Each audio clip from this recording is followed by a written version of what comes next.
Why do we do what we do?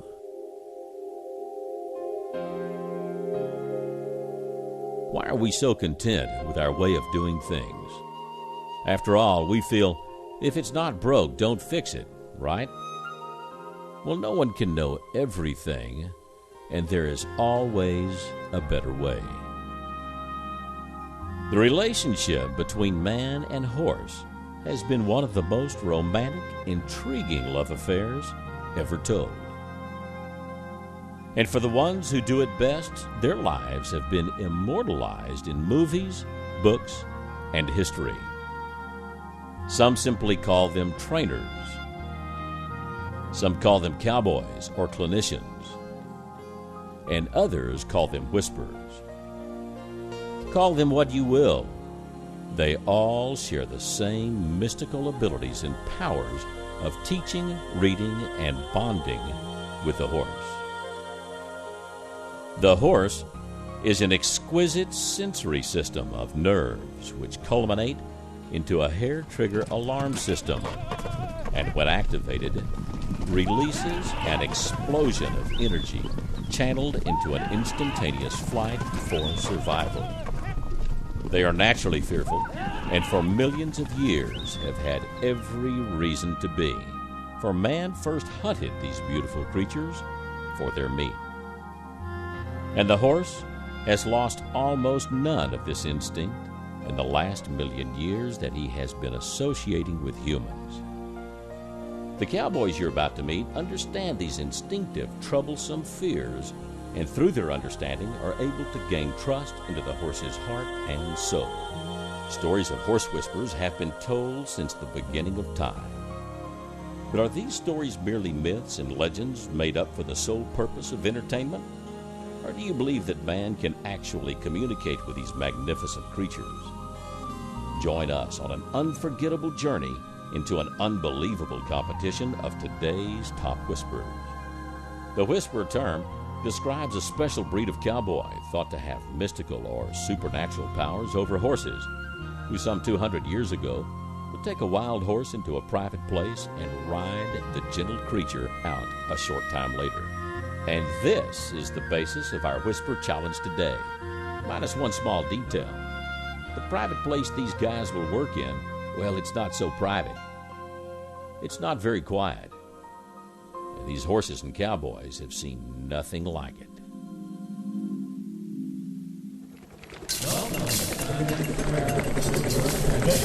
Ladies and gentlemen, set that right here right now. Mr. Pandora is right. He's got his little run up space. Stepping in right now. Rope around the drum. Stepping so forward.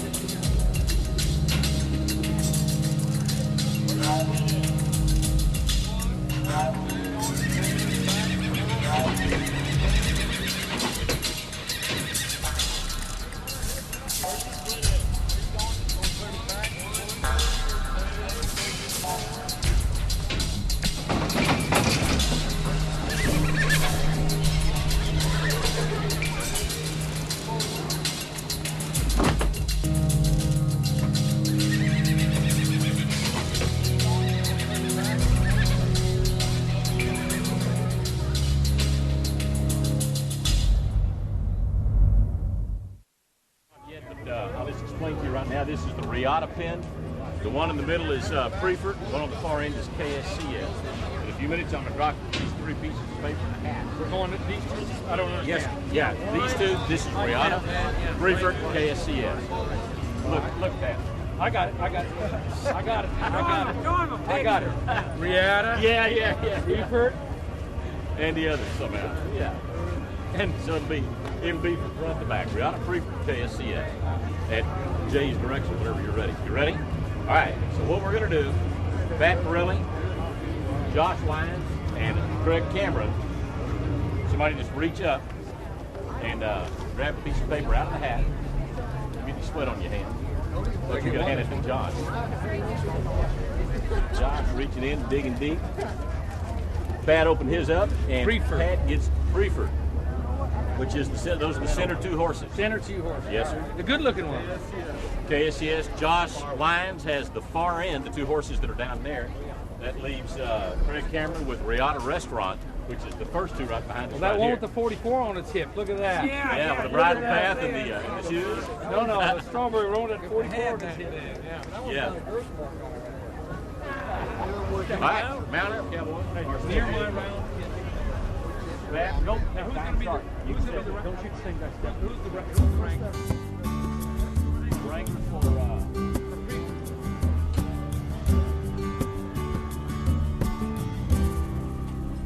Each trainer is given 10 minutes to look over his two horses and choose the one he feels will be the best horse for the challenge. After the selection is made, they will have 2.5 hours to work with their horse in preparation for the judged competition at the end of the night.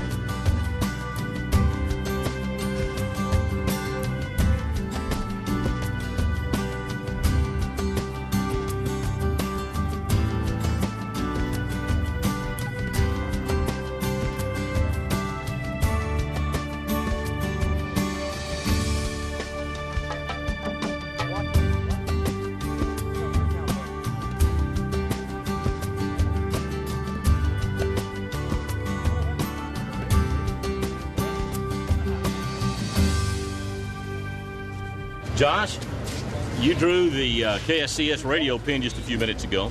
Yes. And you've gone in to take a look at the horses and picked one. Which one have you picked? I picked the back horse.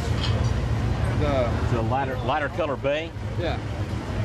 The main reason I picked him was if you look at this horse is less timid around you. The other one's a little more jumpy. You know, a little more nervous, skittish. This one's also got a lot of junk in his eye. He got sick.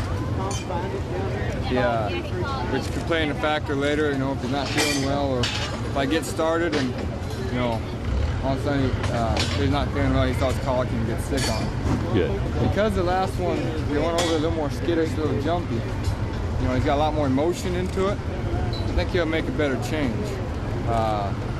There's one thing you got to have when you're training, and that's movement.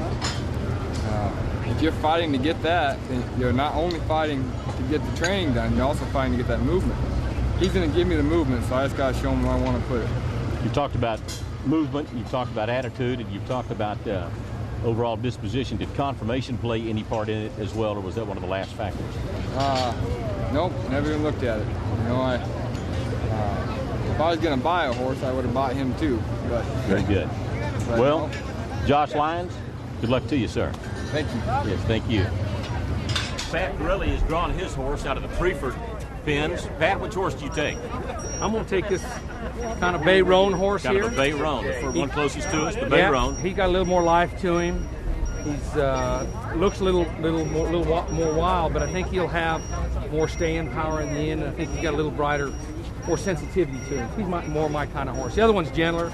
Heck, my grandma could ride that one. Yeah, no challenge. No challenge. So what about conformation? Did that deal play any part in your decision? No, not so much. What I was looking for here was just the feel of that horse. That horse got a lot of feel. He's sensitive. Most people wouldn't get along with a horse like that, so I'm going to take him as my own personal challenge. Very good. Well, good luck to you, sir. This is the Riata Restaurant. Riata Restaurant. Riata Restaurant. Which one have you chosen? I'm the choose little bay horse right here. He seems, you know, fairly quiet and good-minded, and he's not really on guard. Of course, all that could change in a heartbeat, but whereas the little roan horse is real high-headed, even when I was standing over there, kind of just on kind of on guard way, and so again, you never know what's going to happen when you get in there, but kind of like the feel of this horse right now. Okay, very good. Did conformation play any part in your decision at all? A little bit, but this horse has got a good set of withers right there. He's fairly straight-legged. He's got black points, black mane, and tail. He ought to be real sound. And of course, these horses are from this area, and they ought to tolerate the heat and one thing and another. So, but that's something the guy wants to take in consideration as he's out here working too. He doesn't want to get his horse too hot or. It's not confusing anybody. They're not from the downtown area. No, I Good luck agree. to you. I'm not either. None of us are. We're all scared to death, aren't we? Greg Cameron, thank you, sir. Good luck to you.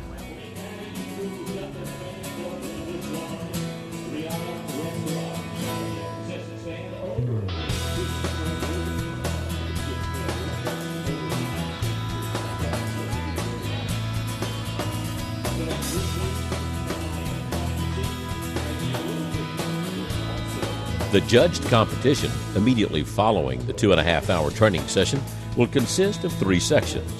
First, general handling ability, walk, jog, lope in both directions, control turns, stops, and backing.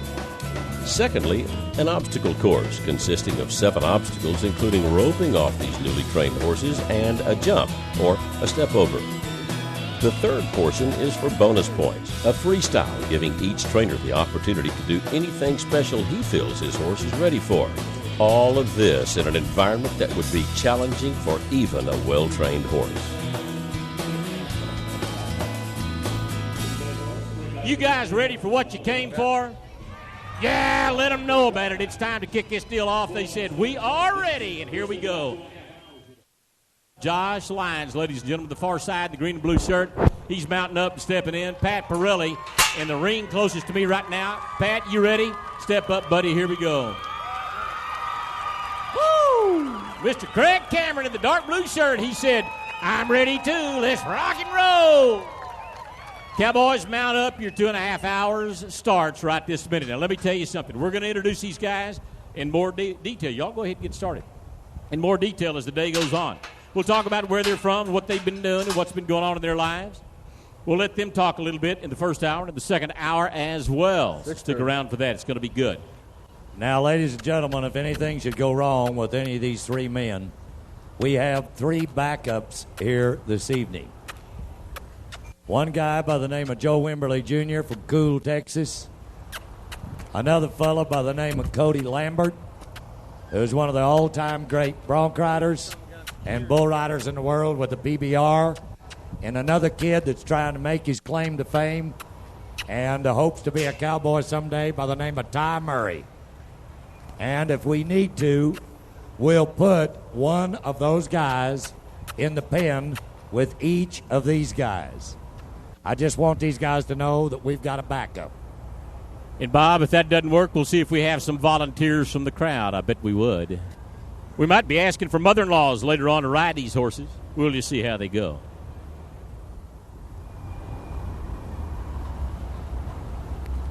The old methodology of breaking horses is quickly being replaced with the new methods you will see here tonight.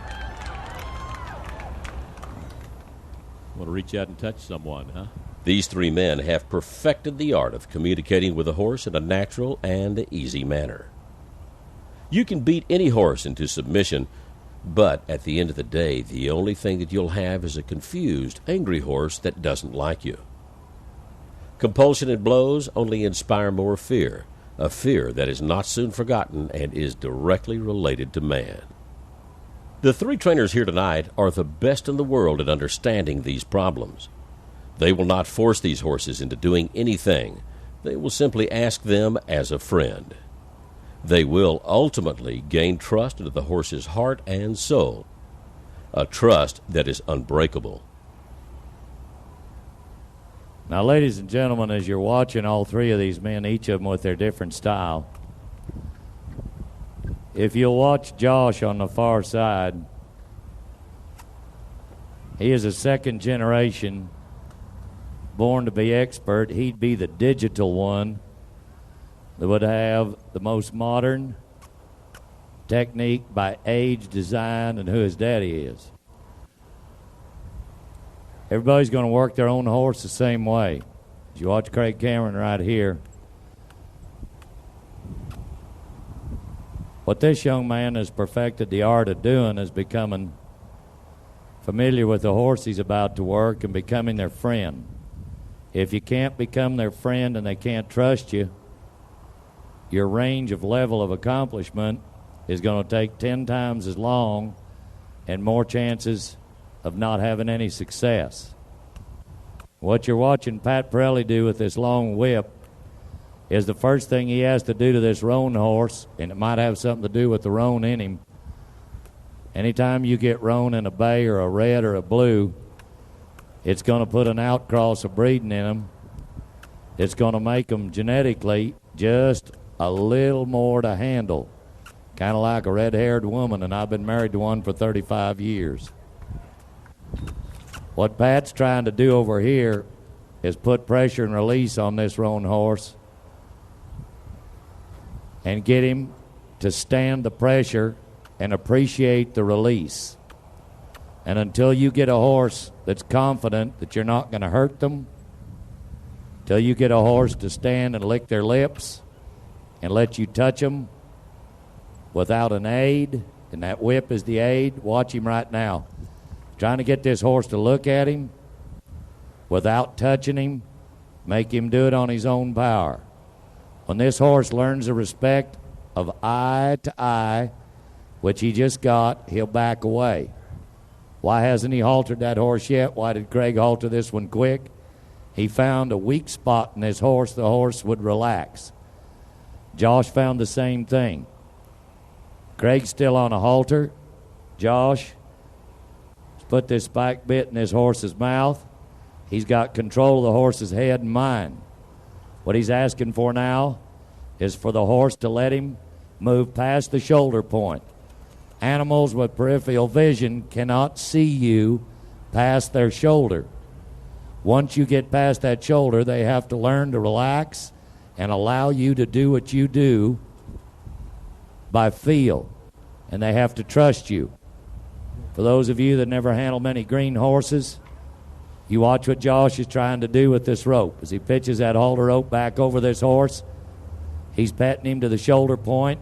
Horse is still watching him. Horse is saying, okay, you're fine from the shoulder forward where I can smell you. I can see you. You're touching me and you're not hurting me. He's using that halter shank as an aid. That halter shank is his hand before his hand gets there. You watch these horses' hind legs. They'll pivot on their front. You see what Craig is doing with that halter shank up underneath this horse's flank to the inside. Every one of them is going to treat this horse a different way for the different horse. You keep your eye on Craig Cameron. He's going to be, in a minute, he's fixing to crawl in the middle of this horse just with an upper half of his body. He's going to tell this horse that my body, your body are one. My body doesn't hurt your body, and there's no reason for your body to want to hurt my body. Right here. You're looking at green horses. Everything about him. He's going to touch this horse in every private part that he can. Once you let somebody do that, then you've committed to them that you're going to give. And as soon as that person gives, then you take the next move. As soon as this horse gives, you take the next move. You know, Bob, one of the things that I've noticed, and that it's easy to notice here with all these guys here in rings side by side, is the difference in how they started. And I think you talked about that just a minute ago. Josh Lyons, as Bob pointed out, has actually got not a halter but a bridle on this horse. He's got a bit in the horse's mouth. Josh tells you in some of his videos that that bit is easier to deal with than a halter because of the pressure it puts on the pole of the horse's head. So that's why he starts with a bridle and a bit rather than just a halter. As you can see, Craig's got a different opinion about it, so he's got his halter on already. Pat's not even using a halter yet. You hear about these guys, and you see their tapes, hear their work. But seeing them all side by side, there's not but one place that you've ever been able to get that done. That's right here tonight. We certainly appreciate them coming out and showing us and competing against each other to see who absolutely is the best. Pat's getting his little bay with the roan hairs wrapped up pretty good in this rope. Rope down around the back left pastern. Over his withers, over his neck, around his nose. Beginning to understand that Pat Parelli's actually not going to hurt him. Josh has done about the same thing. If you look at Josh's horse right now, he's licking his lips, playing with the bit a little bit, but he certainly has accepted Josh with what they've got going on over here. Josh's been throwing the lead rope around him some, having him turn to face him. That's what he's doing. Seems to turn and face him everywhere he goes. Again, pressure and release. Pressure and release.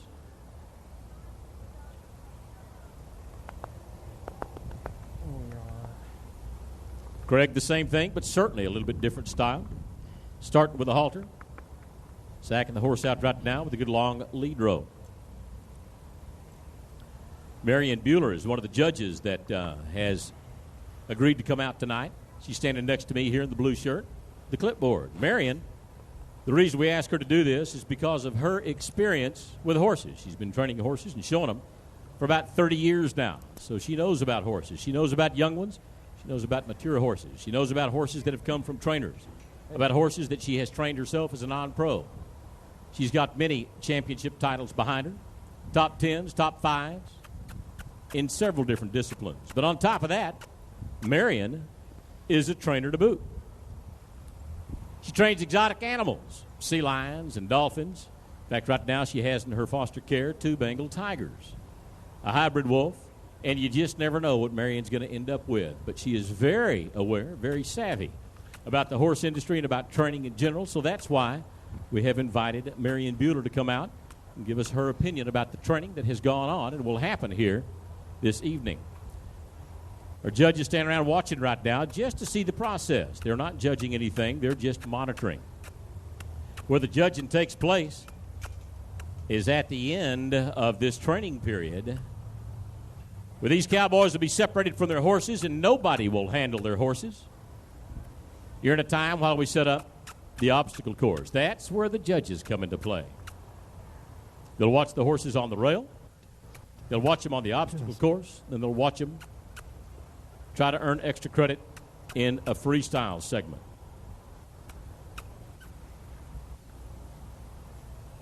Bob, what's going on over here? Well, Thomas Saunders and I are watching Craig, and we're both Craig Cameron fans. We're Josh fans. We're Pat Parelli fans. But the thing with it is, this horse doesn't want to give to the inside. Now, he'll give to the left. He's wanting to balk to the right. You see him give to him. It's a very gentle touch. Touch him on the outside so that he gets a full body motion. He's bending him to the left. Horse wants to do this. Just a touch in his rib point, get him to bend. Now watch him when he comes to the right. This colt might be left leaded. If this was a barrel race colt, this would be a horse you'd want to run to the right first, get by it, and have 2 to the left. See how stiff he is to the right? His trust level on the right side, just like your brain on the right side, is not as strong as it is on the left. Now he's starting to give. He's starting to roll over his hocks instead of being stiff-hipped. Now watch him lead him off. He's going to tell him he did good. Oh, yeah. Yeah, you know, every time I walk off from one, every time I walk off from one of these colts, I feel like it takes a lot of pressure off the horse, and this little horse, just like Bob said, he wants to be a little stiff to the right, and just taking my time to get him to bend and flex and follow that feel, and then other than that, with my long line, just kind of gentling the horse from head to toe, all the way through, even up in his flanks and underneath his tail and right down to his feet. So just let him figure out, first of all, I'm not going to hurt him. I know you're not going to hurt him. Make it work. Pat's at a point where he can't really talk too much. And if you see him do something that you like, it's okay to applaud him. Yeah. Give him a hand. Everybody all at the same time give him one round of applause. Let these horses know that's coming. Let them know it's coming.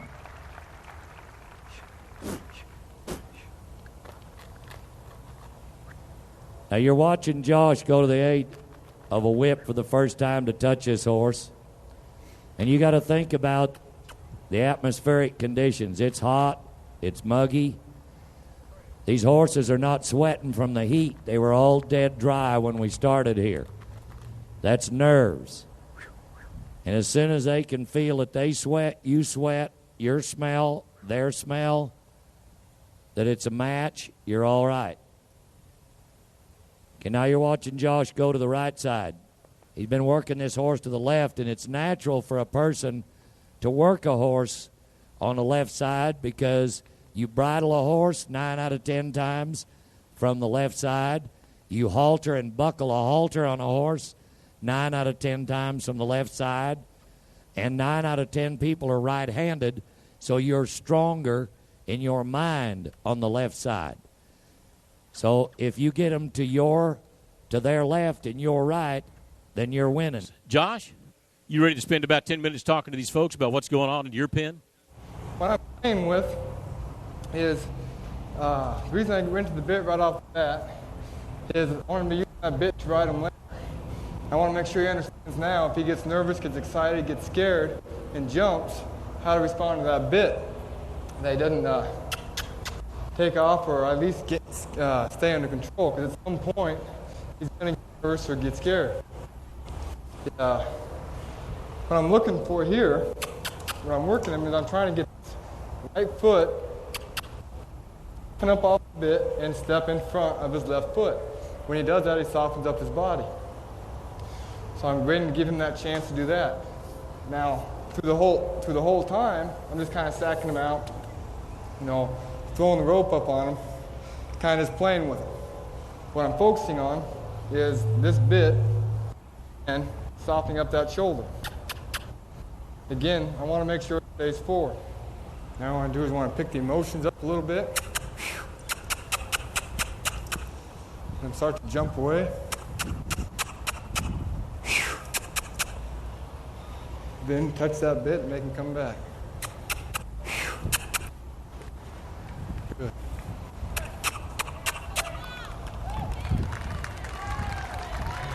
Craig, you need to be careful, son. You're going to scare your horse. Don't make a whole lot of sense to me that a guy'd saddle a horse without a halter or bridle on it. What if he ran away? The preferred panel is going to keep this one where it belongs. Oh, good. This is what we wanted.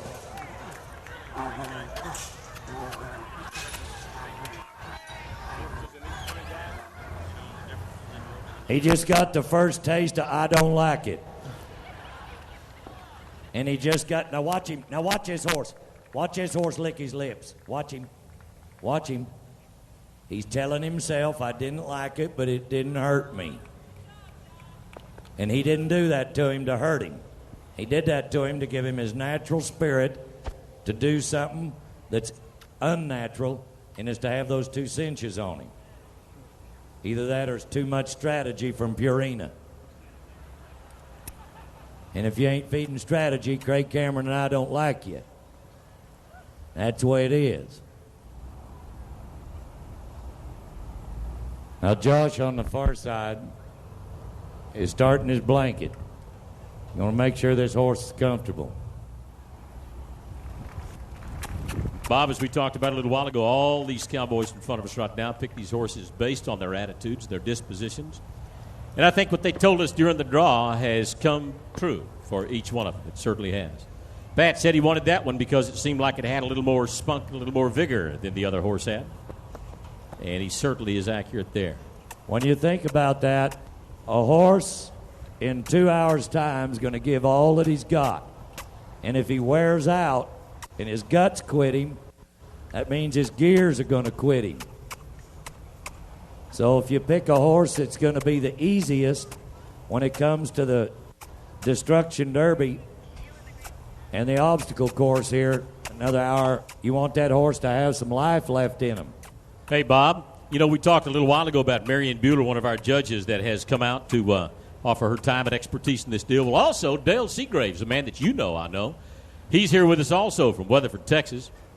Many of you know Seagraves through Seagraves and Associates, a horse sale company that's been around for many, many years. Dale, since he graduated from college back in the early 70s, has sold about 15,000 horses. And that attests to about $15 million. Yeah. I don't know who else sold any more better horses than he is. Yes, sir. But there's not anybody any better at evaluating a horse. He does it for banks. He does it for trainers. He does it for breeders and buyers and farms.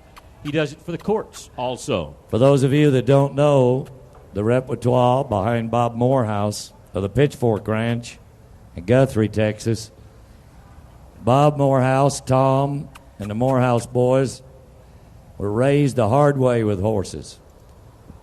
Bob Morehouse is also the producer of one of the largest ranch horse sales every year, every other year, either at the 4-6s or at the Pitchfork, this year at the Tongue River Ranch, north at Paducah. And these are people that use horses, raise horses, breed horses for using horses every day in West Texas. Now you're watching Josh Lyons over here try to use this blanket as an aid. You saw this horse bend to the left a few minutes ago. He's not getting the same response out of the right-hand side. And that blanket on the ground, he's going to make that horse work around it. That blanket's got to taste good, smell good, feel good. That horse gets used to stepping on it and it don't bite him. Horse gets used to walking by it and it don't hurt him. Then he knows when he puts it on his back, the only place that horse is afraid of you is right on the end of his nose or right over his kidneys. They're the two most sensitive points in the equine world on a horse. Once you get past their nose, you get past the weak spot in their back, which is their kidney, you can put anything on either place and let them learn to respect it. Parelli, he's got him a bronc, but he's finally got him by the tail over there. Mr. Parelli's been working with him. I'm going to tell you how old he is, but since he's been about 5 years old. And he's worked with nothing but broncs all of his life. Craig Cameron's worked all of his life. Josh had no choice. His daddy's one of the greatest trainers, and you read all the stuff that he writes in the world. They've all done it since they were your age. Every horse is a new challenge. Every time you get one broke to perfection, you let them go 30 days. You got to earn their trust the minute you walk back in the pasture, walk back in the pen, walk back in the stall to get them. Hey, Bob, look. It's not how long you've done it, it's how well you've done it in that time frame. And these three men are the best there are right here in these pens right now. You're missing it. Cameron stepping up on his horse. He's a hot dog, that's all. Cameron's show off. Yeah. You called him a sissy earlier. What happened to that? Probably going to get his butt bucked off before the day's over, too. Well, I'll tell you what, I bet you he doesn't. He's thinking about it. Get on, Craig. No guts, no glory. I didn't say that, Craig. He said he's ready. He wants to ride around instead of walk around.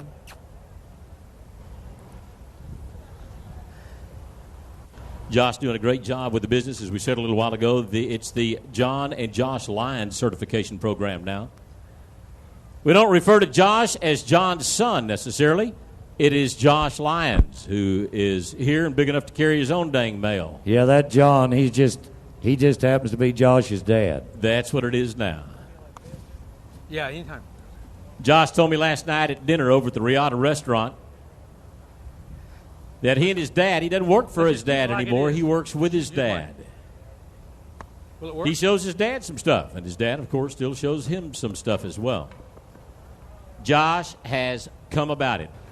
Ladies and gentlemen, Mr. Pat Parelli, let's give him a nice welcome. Woo! Who is it again? Well, I came a long ways to just ride a calf, so I decided I'd pick this little colt here. He was a tougher disposition horse in the pen I had. I wanted something challenging, but I also wanted something that I could have a little more staying power. This kind of horse I like. He might be my dream horse, might be your nightmare. But it's going to take, from his point of view, confidence, acceptance, understanding, results. All I'm trying to do is get him to give me some confidence, to let me touch him in some of these places. Don't seem like a big deal to you or me, maybe, to be touched on the right side or the left side. But this horse here, he's kind of got a little difficulty in his mind that being touched on this right side. A little hard for him. So I just try to set him up here. And every time I step in here, I try to see if that will be easier than the time before. And as it seems to be, and I've kind of got a hold of him here by the tail and by the front end, kind of like what Bob was saying, so I can touch the personal places. We all know that the two most sensitive places on a horse is the appetite and where the apples come out. So I kind of got the apple department in my left hand. I got the appetite compartment in the right hand. I'm just trying to let him see there, he thinks he's wanting to bite me, but it's all right. He just wants to see what an Italian cowboy tastes like. Probably spaghetti western, I guess. And so if I catch him caught up on some of this stuff, it'll help me down the line. Now there, he's tolerating me touching him here. So let's see how close to his withers or his shoulder I can get. If I can get there, then I'll go away. If I can get there, then he got tight. I'll get there, and I'll go away. Reach down there far. He's starting to tolerate it, but I got to start reading him here and not get too greedy. These kind of horses, if you get them kind of right here, you can do a lot with it later on. There, he kind of relaxed. Now I'm going to walk away from him completely, just so he knows that it's just the approach and the retreat that I'm trying to do here to get him to where I can touch him in these places.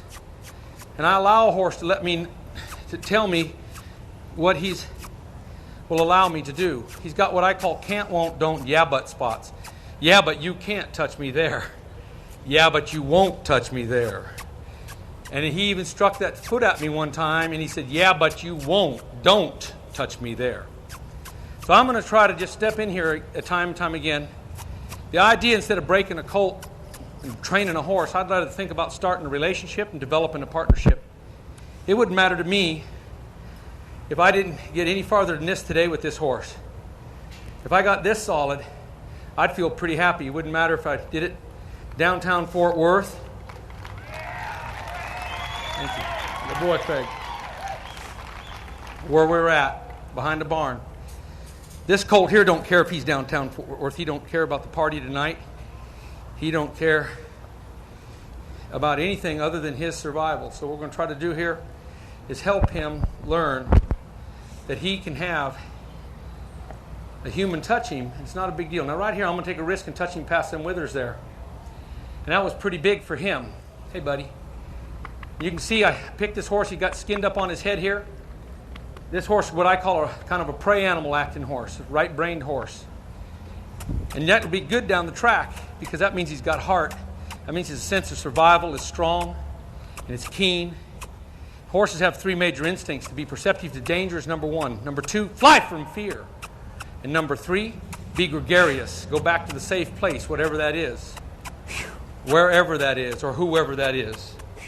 And Parelli's about to get real brave over here and load 195 pounds on old Ronnie. Testing Not a 1, word. 2. Can you hear me now? Yeah, there he comes. Ladies and gentlemen, Craig Campbell. Yeah. You bet. Okay. Well, kind of a fun little horse to work with. But, you know, like I said, just like when he bucked, you know, I never underestimate any horse, and I never let one of them old sleepers fool me because too many times I've had them kind turn out to be the toughest horses right there. So what I'm doing is just working really, really slow with this horse and kind of taking him through his paces, mainly wanting to get him to bend and flex, and just I've done everything from stick my fingers in his mouth to his ears to up under his tail and rub the rope and picked up all 4 feet, just kind of working with him all the way through. So maybe, just maybe, he'd settle, not only physically but mentally and emotionally, because so much of the time I just want my most important job with every horse every single day, whether it's the first ride, 10th ride, 100th ride, 1000th ride, doesn't matter which ride it is. My most important job is take the fear out of the horse. And I think that's what each and every guy is trying to do right now. But anyway, then I can do nearly anything with a horse. Heck, I can ride him down in the bars in Cowtown if I got a horse that's not afraid. And so to me, it's all about a trust. And what is trust? That's a belief. And you know, like I know, the belief is pretty easy to destroy. So every day, my most important job, work on the respect, the trust, the belief, the compromise, walk them out, in other words, see where my horse is coming from every day. So I worked him through here. I took the saddle off just to keep him cool because this horse, I don't want him to wear out on me. I can't ride a horse that's too hot. I can't ride a horse that's mad. I can't ride a horse that's afraid.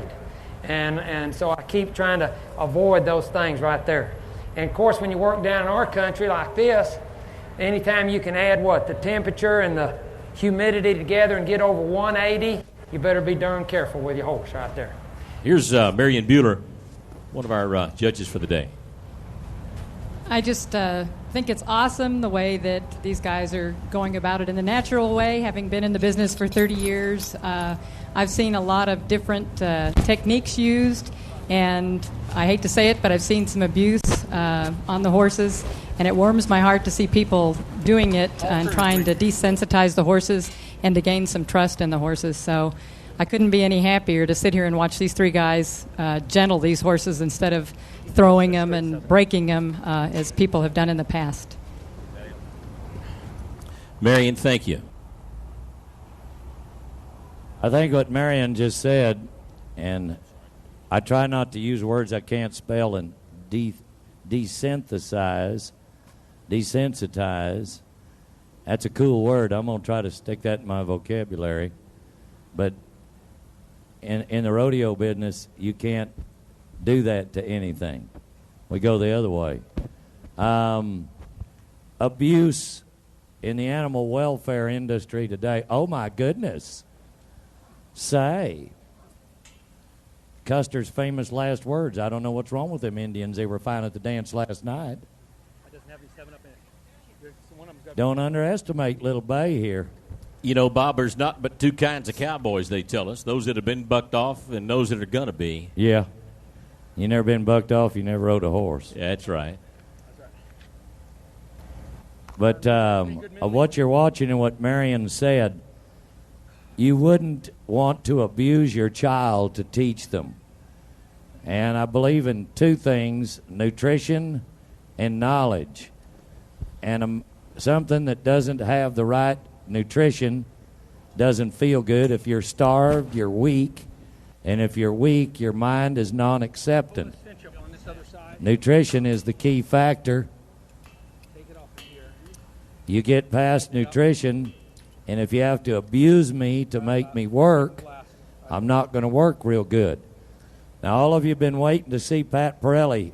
He used the bareback pad as an aid to tell that horse that its back with a little weight and a little cinch could be all right. Now Craig Carter's helping him set things up.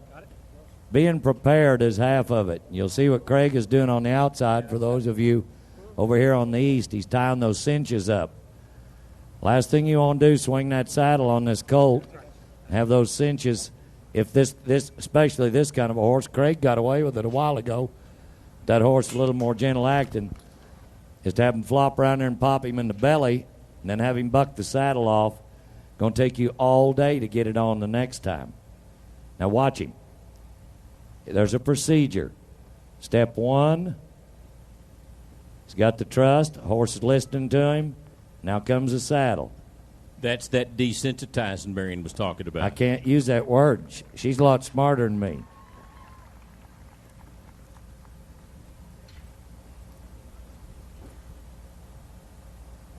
Now you're just going to let this horse carry the weight for a minute. This is the first time this has ever happened. It's totally strange. A 2-year-old colt's like a 12-year-old kid. And you got to handle every one of them a little bit different. Don't cheat them, teach them. Don't punish them, prove it to them. You hurt them, they outweigh you 5-1. They're going to hurt you back. While you're in rehab, they're going to be in the pasture, eating green grass, waiting for you to get out to kick you again. All right, 3 men, 3 horses, 3 saddled. Now, Craig's already been there. Horse tried to buck a little bit twice. Josh is saddled. Pat saddled. Now, you saw what Craig did when he saddled this colt over here. Saddled him, turned him loose, popped him on the butt with a rope real light, let the horse go do his thing. Parelli's got, look at this horse of Parelli's lick his lips now. Look at him. What he's doing, you do the same thing in your life. You can't make an animal stop and lick their lips. It's like a dog that bites. Don't ever break eye contact with them. As soon as they know that you're going to win, then you got a friend. All right, now Parelli's keeping his on the long line. Each horse, it's not that Pat's doing something wrong and Craig's doing it right. Each one of these 3 horses all need a different procedure.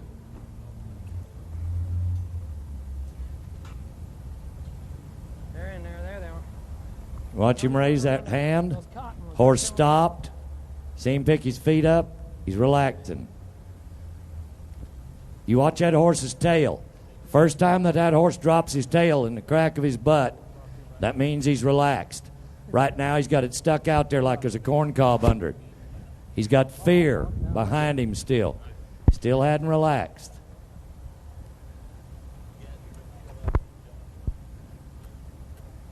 As soon as that tail relaxes and hangs straight down, then he's accepted it. Hey, Bob, just talked to Josh Lyons, and he's going to talk to the crowd for a couple of minutes in just a minute. He's kind of at the critical stage of his saddling, but they had some questions about the leggings that he's put on over there. Josh is going to answer that question in just a couple of minutes, the splint boots. The splint boots, the reason I put those on is it's just an investment. It means after I saddle this horse up and I turn him loose, in most cases he's going to do exactly what Craig's horse does. He takes off bucking. If he bumps his legs on the panel or does something or cuts him, then I just lost my training time. So it's just an investment. It's not anything more than that. Preventive medicine. They say an ounce of prevention's worth a pound of cure. You hurt one of these young horses, skin him, scab him, strain him, you got to stop training. You got to turn him out. Everything that you invested up to that time frame is gone. It's not wasted time, but if you got 30 horses in a barn, it make a lot of difference. It's a big business these days, a lot of money involved. You talk about starting one of these cutting horse colts, somebody give $50,000, $60,000, $75,000 for, you won't mess him up. Well, ladies and gentlemen, we were talking just a minute ago about our veterinarian that came to be with us today, just in case one of the horses might look a little stressed or need a little attention. Well, the vet that said, yeah, he'd come out and be involved in the first-time ever event in downtown Fort Worth is Dr. Ron Sanders from Arlington, Texas. 22. Now, Ron, he's been around the industry long enough that he has seen the old ways of pain and intimidation, and he has learned a lot from other trainers, like the three in front of you right now, and has changed some of the ways that he does things. And I'm going to turn the mic over to him, ask him a question. Ron, appreciate you coming out here. And how have you changed the way you handle horses on your day-to-day operation for, the vet business as well as recreationally? Thank you, Sam. Well, number one, it's absolutely wonderful to watch nowadays because I grew up in a time when they snubbed them up, saddled them up, and bronked them up. And this kind of training makes a horse last longer and have more respect. You can scare anything into doing what you want it to do. From these guys and guys like them over the years past, I know in the early days of veterinary medicine when I first started, we'd come onto a ranch and half the time it was snub him up, boys, and I'll give him a shot. These guys can make it the way they train. If you've been watching Pat, it seemed for a while he was behind some other guys, but Pat, as Marion would say, desensitized this horse to a lot of things. And I suspect I could walk in and give this horse an injection right now, and he wouldn't complain too much. As a matter of fact, I could walk in and give Pat an injection. He probably wouldn't complain a whole lot. But it's changed the way we do veterinary medicine because we can coerce an animal gently as opposed to years ago when we insisted. So this is a great deal. Dr. Sanders, thank you, sir. Sam? Yeah, Bob? Who you got over there? Well, kind of a kid wanting to learn how to ride a horse. Well, maybe we can get him up on one in a minute. He's afraid right now, but Craig Cameron's been training on him because they're neighbors. Ladies and gentlemen, you're about to hear the voice of Ty Murray. And I don't think I need to say much about a mile of gold buckles that he's won. But Ty Murray's business has been to ride the horses that buck and keep bucking. But in his retirement years of riding bulls and bucking horses and being an all-around champion, It's all the way up. now you've got a new purpose in life. This has got to be something to enjoy to watch. Well, I don't know that I have a new purpose in life. I just, since I've quit riding bucking horses, I've rode horses all my life, and I've I've wanted my whole life to be a better horseman, and I don't think it's something that you ever quit getting good at and you ever quit learning about. And I've had the opportunity to ride with Craig a lot. He just lives down the road from me, and we have a real good time, and he's teaching me a whole lot about being a better horseman, and I enjoy it. And I can tell by the look on his face he's wanting me to come get on that horse for him. You've been bucked off bigger, wilder horses in front of more people. What do you expect this colt to do when he does get on him and go? Just from your visual appraisal of what you've seen in an hour. Well, I think he'll do whatever Craig asks him to do. I've seen Craig get on a bunch of these horses, and it's like all these guys. They've learned how to communicate with a horse, and they've learned to take the fear out of the horse. And the main thing that they do is they get to where the horse knows what you're asking of them. Horses, it ain't that horses don't want to get along. They do want to get along. It's just for years and years, a lot of us didn't know how to ask them, and Craig's pretty good at making the horse understand what he wants, and that's why you'll see the horse do pretty much whatever Craig wants. Now, with your worldly travels, you just said something that's pretty key important to a lot of people. They probably thought about it. It's not that in the 1870s, in the 1970s, that they did it wrong, but in the last 25 years, people like this, when you think of John Lyons and now Josh, Craig, Pat Parelli, all the other men that are men and women, not just men, that are here today, in 25 years we've come tenfold over where we might have been for 100 years before that. You know, I think things just continue to get better, and I'm glad to see these horse clinics getting more popular. You know, I think it's for a long time the old timers would say, just snub him up and get on him, you know, blindfold him, throw him down, whatever. And that, you know, that gets kind of the same results. You can kind of ride the horse then. You can kind of get by. You can kind of go do work you need to do. But it's so much funner doing it this way, having your horse enjoy you and enjoy doing stuff for you. It makes you enjoy doing stuff with your horse a lot more. You know, I love watching Craig when he walks out to a big pasture there at his place to catch a 3-year-old, and the horse runs up to him. And he don't even got to catch him. All he's got to do is open the gate and walk over to the saddle horse, and that horse will follow him and be glad to be saddled and be glad to go do something. And that really puts a lot of enjoyment in being a cowboy and being a horseman. Ladies and gentlemen, I'd like you to thank Ty for his time. He's here to relax. Ty Murray. Cool. Where are you from, sir? South Africa. I could tell that y'all want from Fort Worth, Texas. South Africa. Let's give the man from South Africa a nice welcome to Texas. Yes, sir? Who's my favorite of those three? All three of them.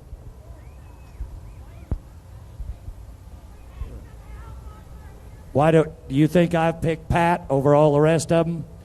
Well, I can answer that honestly.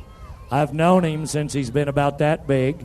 And I think young Josh is exceptional. And Craig Cameron is my neighbor.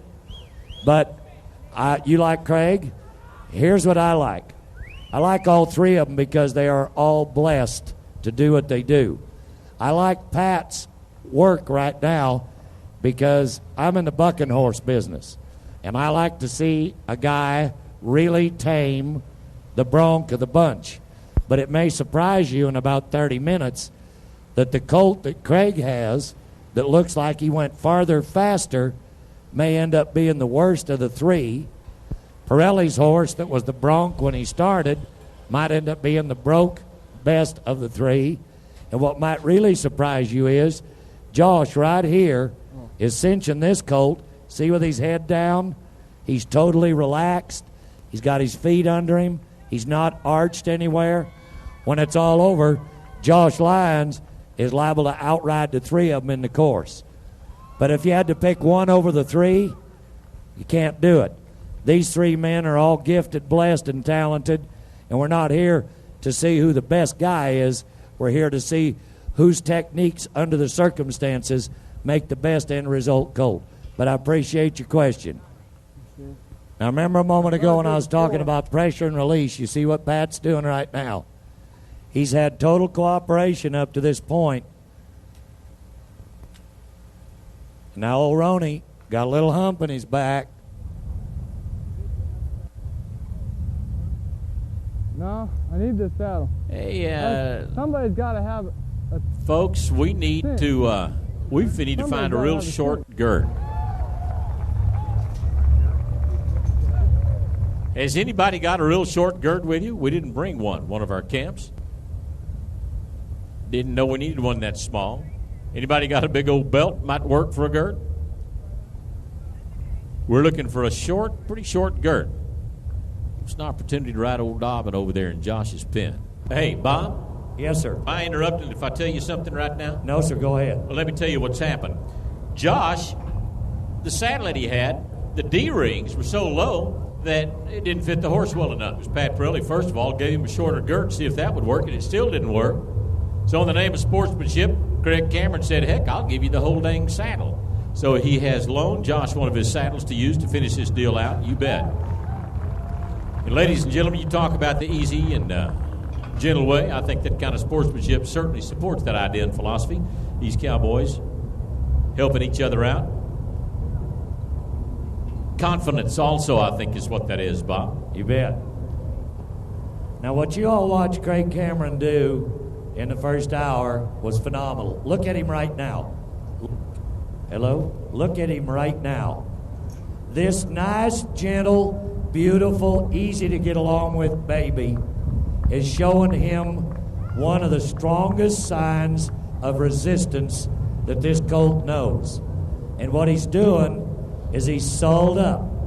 He's trying to make him give him his head and bend right behind his left knee. That's the middle point. Now what he's doing, he held that colt's head. I need to know when there's a half hour And he did left. not let him go. He just held him. Pretty soon that colt says, I don't like this. As soon as that colt released and bent, seemed like his lips, he's going, okay, I'm all right, you're okay. Now he's rewarding him. I don't know about y'all, but I couldn't get enough of this in one session. This is something you need to go watch for a long time before you ever buy a horse. You're watching three of the greatest trainers in the world right here tonight. Sam, everybody look and see what Josh Lyons is doing here right now. Okay?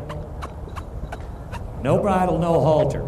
He gave this horse his head, which allows the horse the freedom.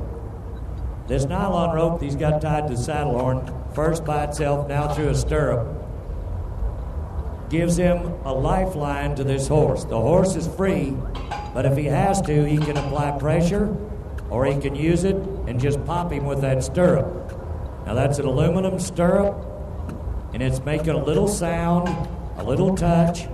So if this colt decides to buck and those stirrups go to popping and flopping, he knows it's not going to hurt him. You never give your lifeline up on anything that you're training.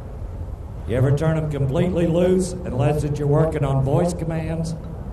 I should ask Marion that, because here's somebody can train a dolphin or a Bengal tiger, but you must remain, if I'm correct, you've got to have a lifeline to them to talk to them, whether it be physically, verbally. Cameron's about to get bucked off. Am I right or am I wrong? You're right. By the way, somebody's sat behind me said that's what they're waiting for, about Cameron over there. I love it when a woman agrees with me. Doesn't happen often, does it? Here, let me give you this mic, buddy. You tell them what you just went through. Here, come get it. And I want to know why you took the bridle off. Why'd you take the bridle off? What if he rolls with your saddle? I couldn't care less if he rolls. If he's that relaxed, I encourage him to do it. Wouldn't worry about it today, especially if it's somebody else's saddle. Really don't worry about it then. But, no, I'm not worried about it today. I might even pull the saddle off and offer the horse a chance to roll if that's what he wants to do. And 30 minutes, okay, thank you. But to me, again, this horse, don't underestimate this little horse. He'd like to buck you off, and I think he's got a little kind of a little what I call a hard twist in him in there somewhere that might come out later on in his training. He'd be one of them you might want to watch a little bit down the trail, or today too. But I think the hardest part, again, getting this horse to get off the rail. He wants to find a quitting spot at that gate, and that's the one thing that I won't tolerate from a horse, and that's a quit. And as long as he's trying, I'm always giving it right back to him. So what I'm saying to a horse is, hey, you give, and I'll give. You yield, and I yield. You be soft, and I'll be soft. And pretty soon we're doing something together. So it's all a matter of communicating with a horse. I always say communication is two minds listening and two minds open. Can't just be me. It's got to be me and the horse. So that's what I'm working at, and I'll just see if I can't progress him a little further and do a few different things here while I got just 30 more minutes to go right here. Thank you, Bob.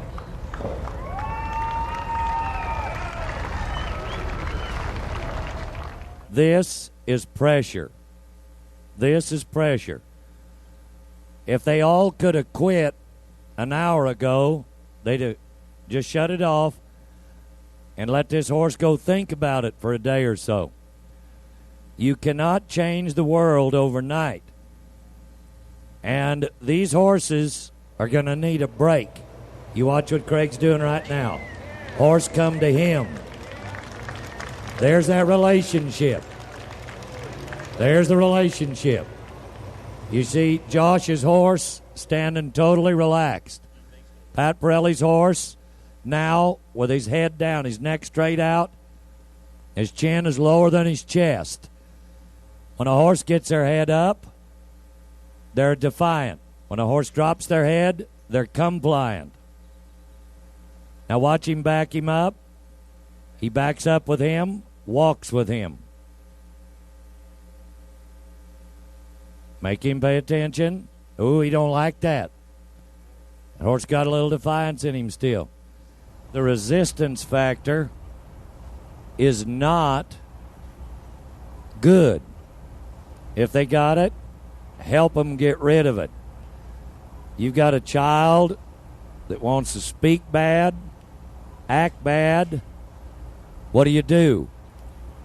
It's intuition to man the first time somebody does something wrong, especially if they're smaller than you. It's normal intuition to reach and grab them and choke them, body slam them. You're not going to get anywhere. And if you beat your kids, they're going to grow up, beat their kids. Their kids are going to grow up, beat their kids. If you love your kids, you teach them, you reward them, they're going to grow up, love their kids. Society's going to get better. We're starting to put some pressure on with Josh. He's got the confidence of this colt. Showing him where that offside stirrup's going to go when he gets his weight in it.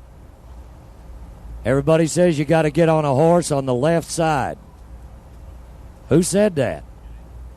Why can't you get on the right side? Why can't you get on from behind? If your horse is broke, you can get on by spreading your legs and have them drop their head and run underneath you. If your horse ain't broke, pretty good chance you're going to get broke trying it.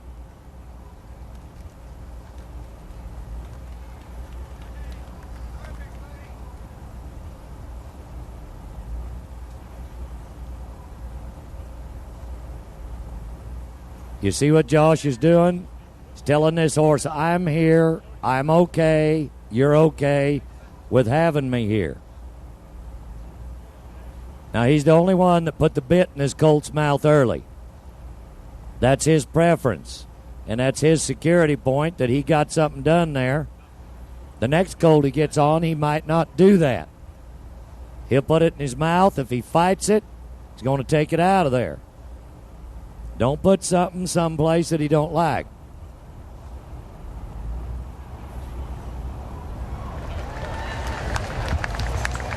Nice work, Josh.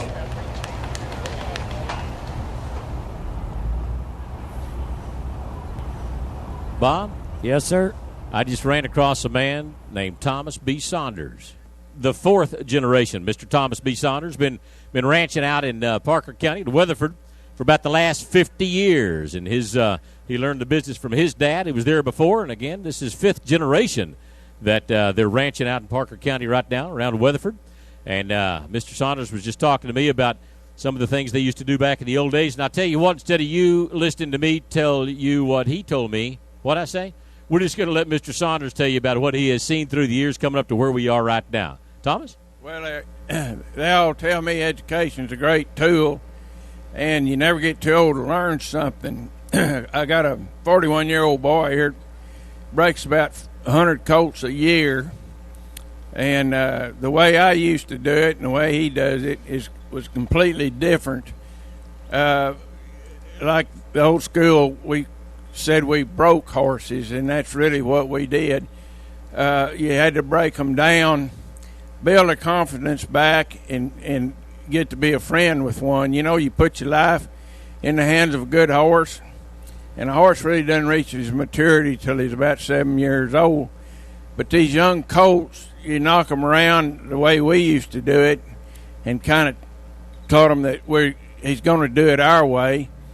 And these boys today that you're seeing here, what we call them, like innovative way of doing things, you're reaching out and gaining the confidence of these horses and showing them that you're not going to hurt them, because all they know is defense. They try to defend themselves against any kind of harm or predators. That's what's born in those colts. And if you go in there and get their confidence, then you don't have to fight one of them. In this day and time, we try to take these young colts a lot slower and teach them that we're not going to hurt them, and they just break over so much easier and quicker, and they make better horses. They really do, and I think it's the only way, and I'm real glad that I lived long enough to see that there's a better way of doing this job. You bet, Mr. Saunders. Thomas B. Saunders, ladies and gentlemen, our fourth-generation rancher out in Weatherford in Parker County. Appreciate you being here.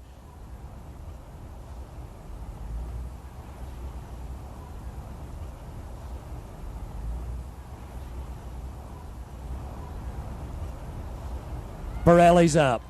Woo! Parelli's up.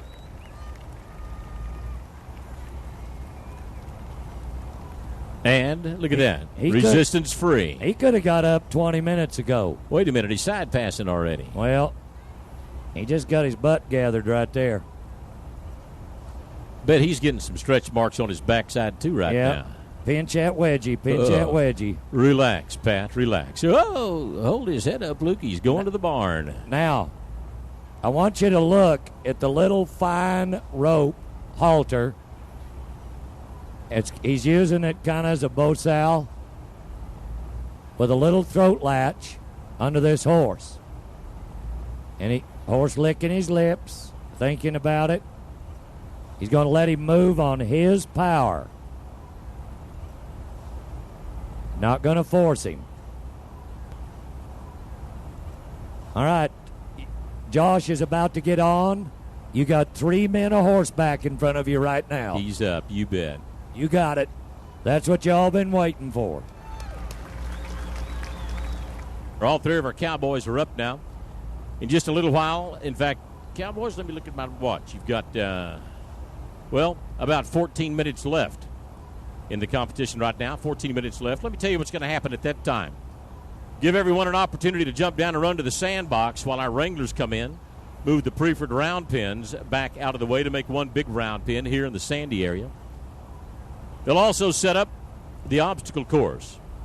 Now, that's not going to take but about 20 minutes. They've been talking about getting this deal done for the last several weeks. They know how to do it and do it quickly, so don't venture off too far. Go over to the restaurant concession that's just under the Chisholm Trail mural on the wall and get you a little something to eat and drink over there while we set the arena up for the judged part of the competition. Bob Morehouse, Dale Seagraves, Marion Bueller, our judges, been observing for the last couple of hours, 2.5 hours, watching what these Cowboys have been doing, and they will give you their best opinion here in a little while as they judge the 3 parts of the competition. Now, that competition, again, is going to be on the rail. Now, these horses will come in one at a time and work. They'll work on the rail and a walk, jog, and a lope. They'll make a 360. They'll also stop and stand quietly, and they'll back up. That's worth 50 points, all of it. The next part of it is they'll have an opportunity to go through an obstacle course. 5 obstacles in the course, worth 10 points apiece, another 50 points there. Then the freestyle part of it. They can do anything they want to do. Can't wait to see that. Total 150 points available to each one of them. I think also one of the changes that was made towards the end of our meetings today is that they'll have an opportunity to rope from these recently trained 2-year-olds. Going to rope a bale of hay and drag it. That'll be part of the freestyle, I believe. Certainly some of the bonus points available to them. And again, these cowboys, they've been here for 2.5 hours. You've witnessed every step of it. You've seen the difficult times. You've seen them come along with the easy way and doing a nice job. All of them up and riding right now. Each one of our cowboys is a little bit different in the way they handle their horse, but the end result is the same. Every one of them, no matter how different they may be between each other, the goal is all the same. To be, number one, safe for themselves, safe for the horse, and at the end of their session, to have a calmer horse than what they started with. And I think we've got that going on right now. Pat, you doing all right? Pat said absolutely. He's just happy as a two-tailed puppy that he's got this nice little bay going the way he's going right now. We'll see Pat in the obstacle course in a little bit. Again, they'll work one at a time, starting with Riata Pin. Then we'll move on to 13 minutes, I was just told. 13 minutes left. Cowboys planning accordingly. 13 minutes left to go. As we talked a minute ago, these Cowboys will have an opportunity to rope in the competition in just a few minutes. Craig throwing a rope right now. Now, all 3 of the horses will have an equal opportunity. They've been given different breaks at different times. But they'll take a mandatory break in just a few minutes where our trainers will put them back in the pen back here at the back where they've got some hay, some water available to them, standing next to some other company back there. And that'll happen. There goes Craig again. Hold his head up, Luke. That'll happen while we set the obstacle course up. Then the Cowboys will go back over when it's their turn, tack up, and be ready to work. Nobody else will handle their horses, just these 3 trainers, the ones that have been handling them already. Bob, how are we getting along over there? Pat seems to be doing what he wanted to do by this point. He had he's getting it done. Yeah, you bet. He had the most difficult horse coming into it. I just asked him if they'd ever done this before, the 3 of them, and he said, no, this is the first time. Now, you got to think about it. They are not actually in competition, but they are. They're not here to see who's number 1, number 2, number 3, because on any given day, by themselves, on any given horse, it could be a whole different program. But you got to think about it. We are downtown Fort Worth. These horses have never seen this kind of atmosphere. They're not used to grandstands full of people. The heat doesn't make any difference. Hey, Bob, let's. We've got about 5 minutes left in this deal. Why don't we, if Craig's ready, we'll let him right over here and talk about his last 2.5 hours, what he's done here today, and what he expects out of the competition. Craig, you want to do that? We'll just give you my microphone. Yeah, he's coming on over here. There you go.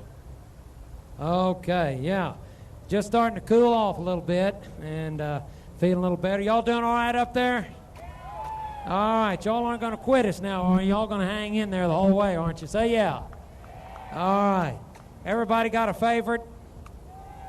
I believe that. Okay. But, no, I got this little horse kind of coming my way, and like I said, I think you can see just what I was talking about. He's got just a little bit of a hard twist in him. He gets a little irritated, but I think in time this horse will sure get over that. He's the kind of horse that I would just work each day for a while and just not necessarily hard or anything, but just kind of work with him, make sure he got handled and used a little bit, and begin to take that fear and take that kind of that the poor side of his disposition away if I could. And again, disposition to me is the horse's ability to relate to the rider and to accept training. And I guarantee you some of them sure do it better than others, absolutely. Yes, sir, they do, and you certainly have done it well tonight yourself, Craig Cameron. Ladies and gentlemen, how about a big round of appreciation for Craig? He's done a great job. Well, I ran into some problems with the cinch. I couldn't find a cinch to fit them. So that cost me a little bit of time, but what I did during that time is I went to the bridle work. So it kind of helped me a little bit anyway. Louder? We need louder. Watch. How's that? There you go. How about I just speak up?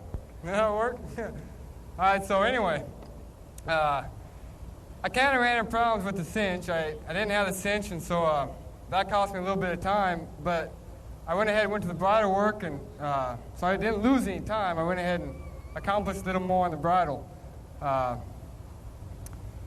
He's not as far as I'd like him to be, but again, the student tells the teacher when he's learned it, so I can't make him go any faster. I can only make him go as fast as he wants to go. But he's doing good. He feels pretty solid to me. What I did is I went to my spurs, I went to the rope, and I'm trying to push him a little bit and push him as far as I can without causing him to blow up.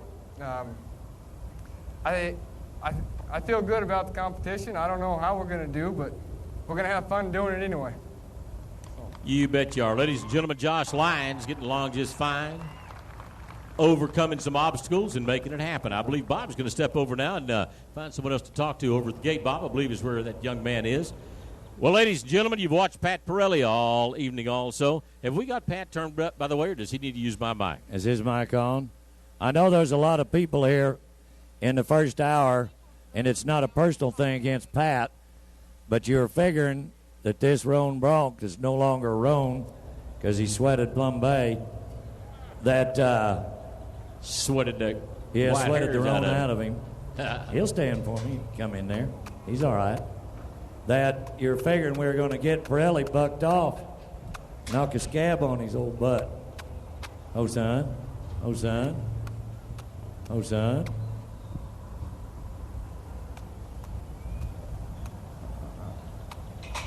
Just jump up there, Bob, and get it done. Well, I'd like you to give my young horse here a round of applause. He has not disappointed me. You bet.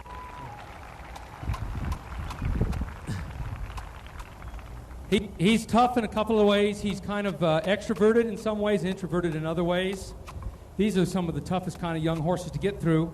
Sure. But one of the things I would like you to know that if I was at home right now behind the barn or in the corral, I promise you what you just saw is what would have happened. I would have wanted to go this far with a colt like this so that the rest of his tomorrow, see, this isn't about tonight for me, this is about this colt's tomorrows. And if we can get him to where he's making some understandings here, and horses can only do 6 things besides stand still, and that's go forwards, backwards, right, left, up, and down. And I was damn glad just to get him to stand still for a little bit. And we saw the forward, the backwards, the right, left, and the up and down. So thank you very much for your patience, and I've been real proud to play with this colt for you tonight. Thank you, Patrick. While they're in their last couple of minutes of finishing, Michael B., sir.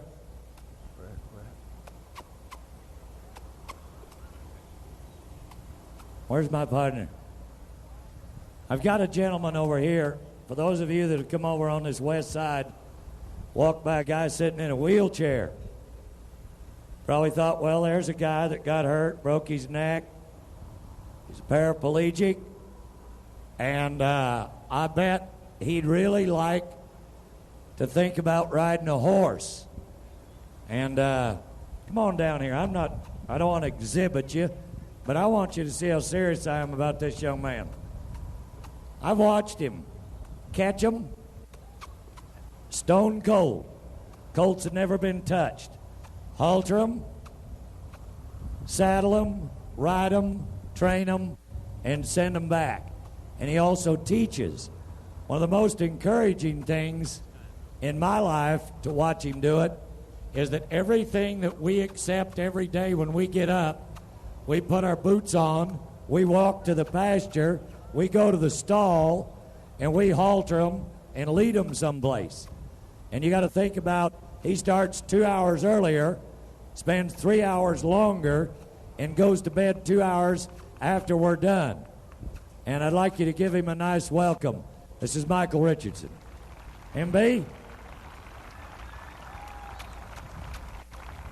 I've said it about you in public before, and I'll say it tonight. If you're looking for sympathy, you buy a dictionary and it's in there. But the courageousness of what you do and how you do it is pretty cool. I want you to talk about it. Bob, thank you very much. It's a real pleasure to be here, and I'm real impressed with everything I'm seeing. It's nice to see you all out here. I'm just like you all. I'm striving to do the best I can with what God's given me, and these wonderful horses are my teacher. They've taught me a lot about life, and I try to in turn take that and develop my skills, and then try to help everybody.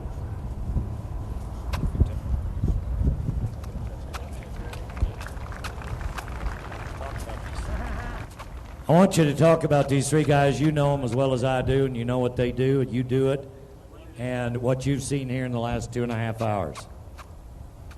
Well, I've been real impressed with everything I've seen tonight. I've had the opportunity at one time or another to visit with all three of these gentlemen, and it's enlightening to see these horses progress as nice as they have, and the patience that these gentlemen have taken to addressing the needs these horses have. It's a pleasure to see this, and I think this is something that society needs to see more of, because these are wonderful animals, and we as human beings can learn a lot from them. Sometime tonight during our break, or when we get to the party, whatever, Michael will be there.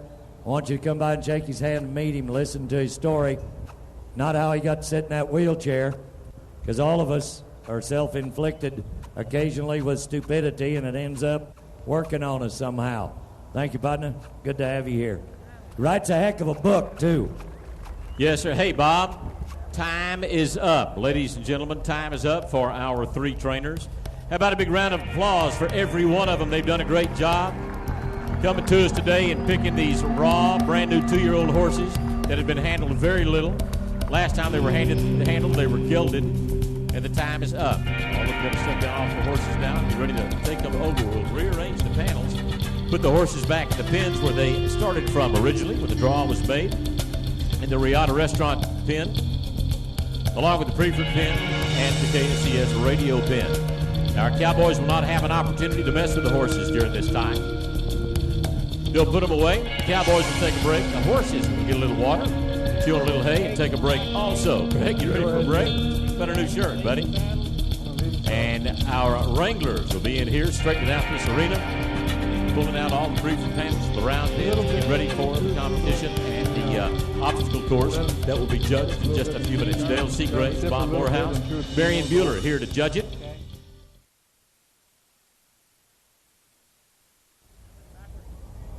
Craig Cameron right now discussing the trail course, the obstacle course in front of him. I'm going to walk back over to our judge, Dale Seagraves, who's going to call the first gates, or the gates of our first rider, Craig Cameron, coming to us from the Riata Restaurant pen. 2 horses in there to begin with. He chose this one because of its attitude and disposition. Mr. Cameron, ride with the rail to your right and begin to walk, if you would please, sir, on the rail at the walk. Being the first event of its kind, it was unclear about how much time should be allowed for the competition. Craig, being the first to work, experienced some additional pressure due to the uncertainty about the time issue. Although pressed for time, Craig managed to complete all 12 tasks in the first portion of the challenge. He got off to a slow start, but made progress quickly. He had his horse walking and jogging nicely. He loped in both directions and on the proper lead. Craig stopped and stood his horse for 10 seconds and then backed quietly. Where do they back up and put the letter in the mailbox? That's the part I want. He also made 360-degree turns in both directions, completing the first portion of the competition with good control. By tomorrow afternoon, they could be doing it. Ladies and gentlemen, you need to understand something.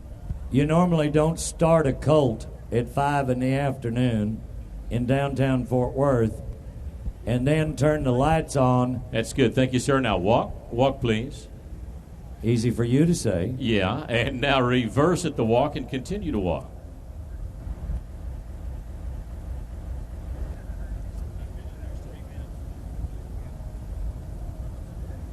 And jog. Jog, please. Sam, don't be so serious. Okay, Bob. I got these serious judges over here, though, telling me what to do. I'll do the best I can. And, Craig, at your discretion, you can lope. Lope when you're ready.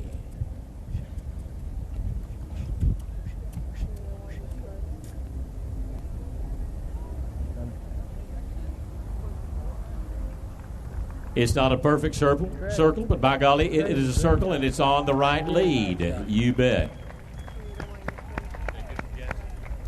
And thank you, sir. Now, walk. Stop. Yeah, stop and stand quietly. Let's do that part. Yeah. Whew. Now he's going to stop and stand for about 10 seconds. Then we're going to ask him to back his horse. He'd like some oxygen right now is what he'd like. Uh-huh. And about 3, 2, 1. Now you can back your horse. Now y'all Yes, notice sir. y'all notice the kind of a bit that he's riding with. It's called a halter. Yes, sir. And getting it done, by the way. Yes, he is. Thank you, Craig. Nice job, sir.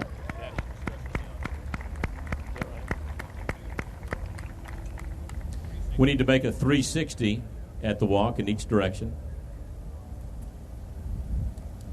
Now we're asking something of these three men that they've not been asked before. There you go. Thank you, sir. Now the other direction. They've never been in competition against each other. They've done millions Another of hours of 360. public work. Yes, sir, they have. Boy, and they've added some credit to their names tonight here, Bob. They've done a great job this afternoon. Now, the obstacle course. The barrels, well, they represent a pattern for a figure 8. The two hay bales sitting side by side with the gray PVC in the middle. That's a jump. Oh, my God. The bale of hay that's sitting over here close to us, sitting up on the 3 logs, one end in the air. Our trainers will have an opportunity to rope that and drag it if they like. Again, the judges have available to them 10 points for each one of the obstacles for a total of 60 points now. Get a bigger loop, throw it out there, anything falls in it, take it. Hey, Bob. Yes, sir. One of the things that we've done here is that, well, with this being the first event ever, we really haven't known how to make things work, and we gave these guys 15 minutes for their obstacle work. Well, what we've just done back here in the back, management has decided, and Craig, this is for you also, we're going to allow more time than that. So these cowboys, if they would like to slow down a little bit, they can do that. Look here. We're talking about a 2-year-old with only a little over 2 hours of training. Greg Cameron roping from it, stepping over a log as he grabs a 65-pound bale of coastal hay, dallies up, and pulls it off. Looks like he's going to try to jump at the same time. No, maybe not. But he's dragging the hay. I think we found, oh, you bet. Now he's showing off is what he's doing. Greg, nice job. Thank you, sir. Good job. I can't say it enough times with 2.5 hours worth of training on him. Limited handling to begin with as a weanling, and then as a yearling to be gelded. Riding out through the cedar zigzag paths. Rubber band. You got it? You bet. Got him walking just the way you'd want one to go now.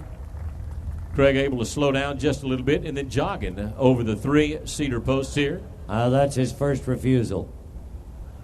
Let's give him more than 2. What do you say? Everybody help him out here. Cluck to him next time. Why don't you stick it in your ear? Ain't going to do you much good. You hold the strap. Watch it. He'll do it now. He'll do it. He's studying. He'll do it. Yes, he will. He'll do it. Yes, sir, he will. Craig Cameron. Out in the country, they call this kicking butt and taking names. That colt wanted to do that on his own. You can't Yes, sir. make him do it. That's exactly right. Now, there's a lot of people here tonight who will never be a rodeo team roper, calf roper. You'll never be a cutting horse person, but you might be a trail rider. You might just be a pleasure rider. And you need to pay attention to all this. It's not the element of the equine business you're going to be in. It's the level at which you compete.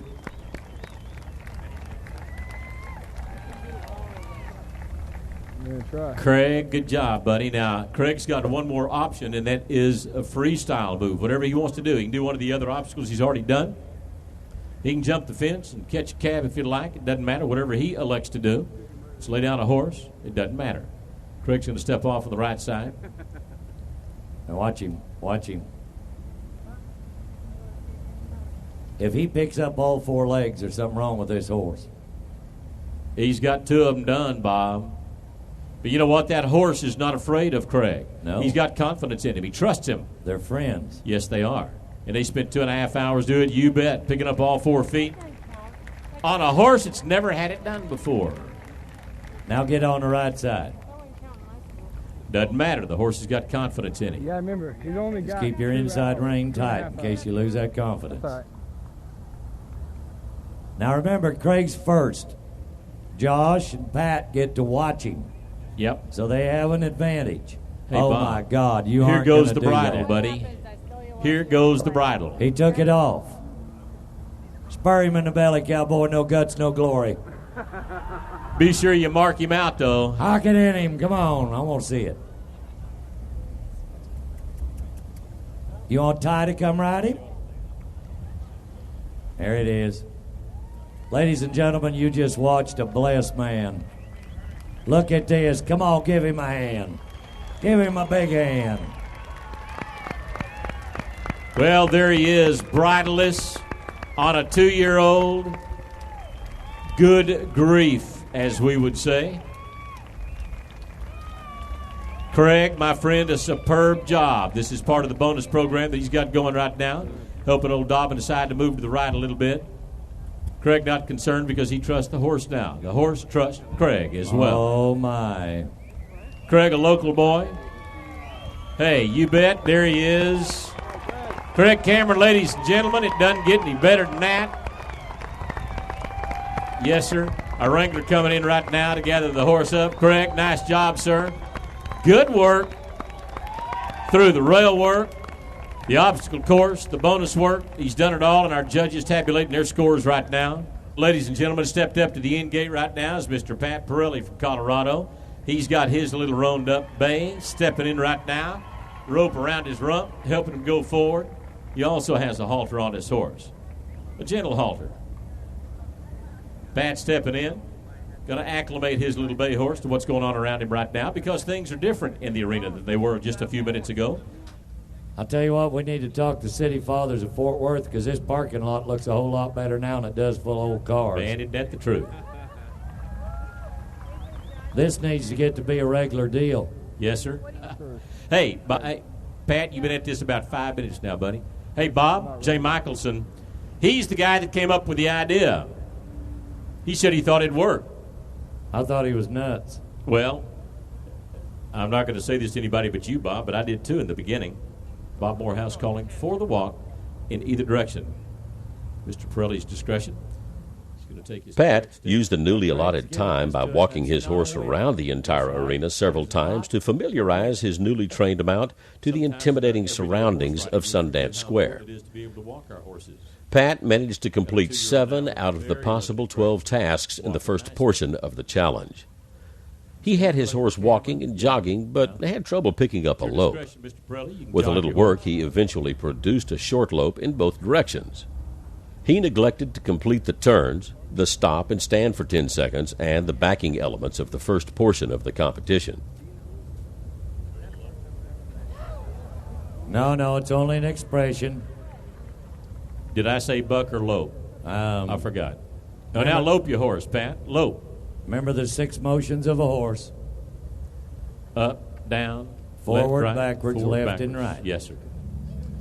When you're ready, walk again on the rail.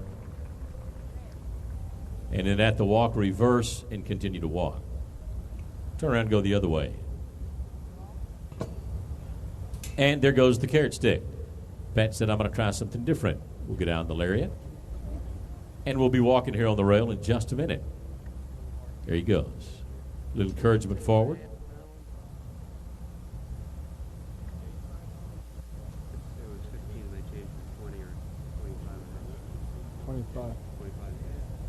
The judge is calling for the jog at your discretion.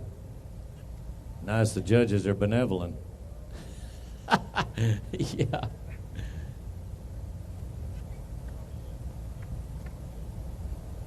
And that was a good turn back, wasn't it? Yeah. Yeah.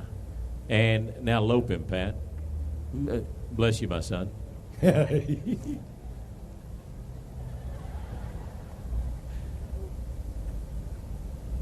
Tell you what, this has been a tough horse. This is also a tough cowboy, though, Bob. This is the horse that he selected because he knew he was a tough horse. You leave Pat Parelli with this horse for a couple of days, and you'll have your ride, buddy.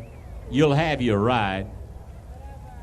I don't think he's ever been bucked off in downtown Fort Worth before. There's a first time for everything. That's right. That's right. Get you a new zip code.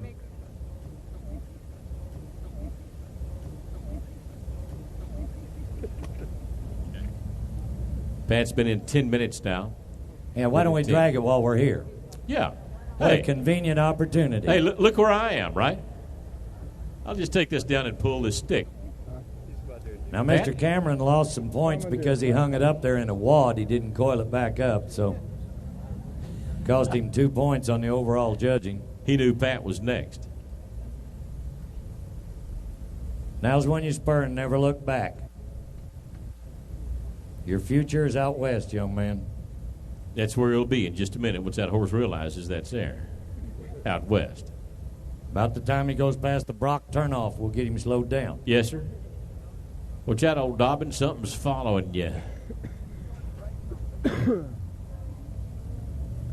Well, there's the drag, part of the obstacle course. He's getting it done with a cedar stay. Cedar post. Pat's got the option at all of the other obstacles. Hickey's going to drag and go over the jump simultaneously. Might be able to drag that stick over the jump.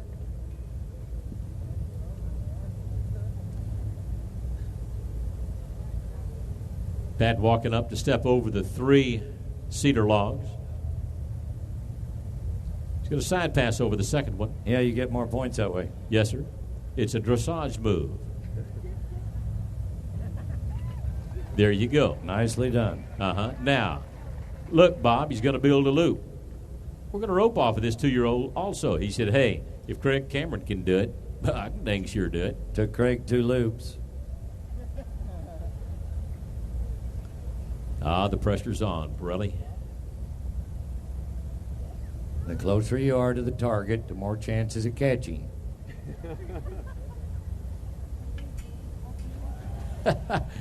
Good boy. Swings the rope good, don't he? Yeah. There you go. Hey, Craig Cameron, for roping lessons, call www.Parelli.com.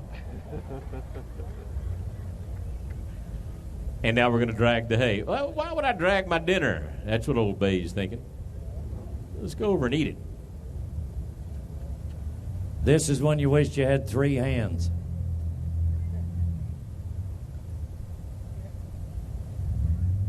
You also wish for a completely trained horse. Hunker down there, Pat. Hunker down, buddy. Yes, sir.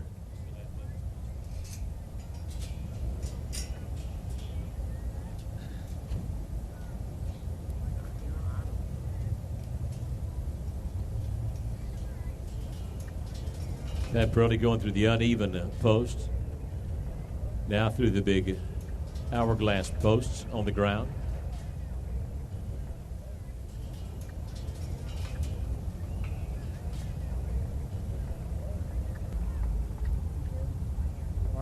Tell you what, Mr. Tallman just walked up next to me and he said, ain't this great? I tell you what, that's pretty much an understatement. What do you think? You bet.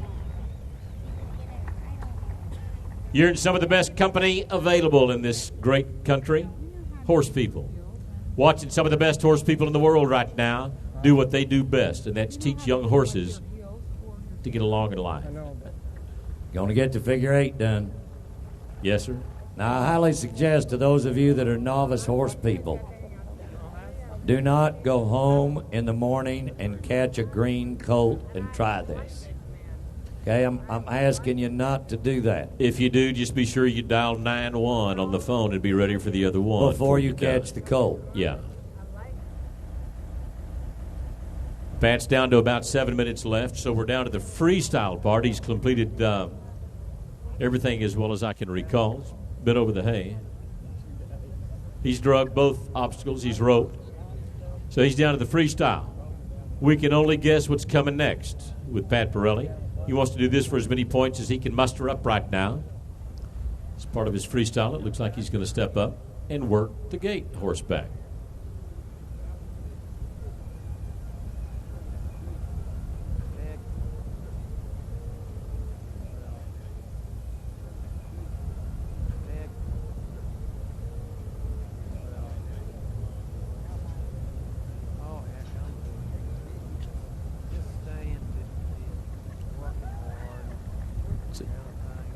Tough way to work the gate.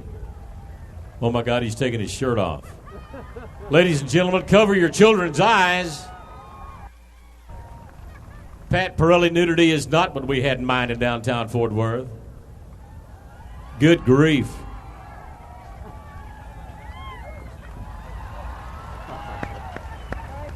You are something else. Yeah. Topless. You know, the judges are just shaking their head right now saying, oh, now what do we do? Well, in a minute, Josh is going to ride in naked. Oh, no, he can't. His mother said, no, he can't do that. Yeah, and his wife Janet did too. What about Pat Parelli? What do you think? Yeah, there Texas? he is. You bet. Here comes Josh. That's the same bridle he put in that horse a little while ago. While everybody else was using halters, Josh stepped up and used a bridle with a bit in it. And Josh, if you would, let's take the rail at the walk, please, sir. What do you mean you did already? There he goes, moving to it now. He's at the rail.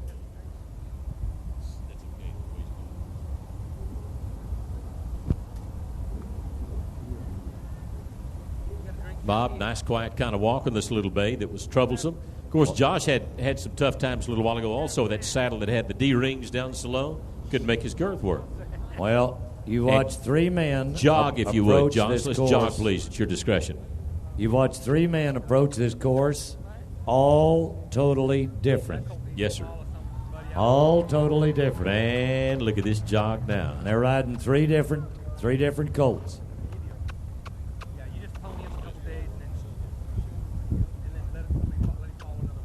And Josh, lope at your discretion. Let's lope your horse now. I'm not going to lope him. I don't want to get him bucking, and I didn't get a chance to work on it. Okay. Josh is saying that he is not going to lope his horse right now. First thing that he's concerned about, of course, is safety, and he is going to forego that part of it because he is more concerned about the horse than he is a few points here this evening. You bet. Josh completed 10 of the possible 12 tasks in the first part. Josh's walk and jog were superior here tonight. He ran into a little trouble with his stop and stand for 10 seconds and the backing of his horse. But his 360-degree turns were very nice and in complete control. And now whenever you're ready, let's reverse and continue to walk. Just turn around and go the other way at the walk.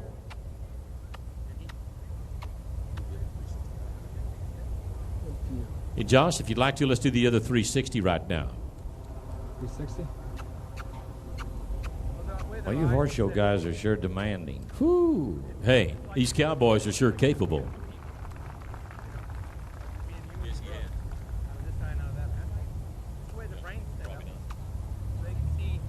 Josh, let's stop right there. Just stop and stand quietly. Different judge. He's going to stop and stand quietly. A little Dobbin look around just a little bit. Good job. Yes, sir. Hey, that's part of it also. And now back your horse, Josh. Let's back. He just freed up once. I thought I had him when he went around that arena on the ground. I thought, okay. And now walk on. Walk, please. Tell you what, Bob, he's come a long way now. It's a nice colt. Yes, sirree. This Good young trainer. man's done a marvelous job. Lost a little time at his round pen earlier because of the equipment issue, the size of the horse. These are pretty good sized colts.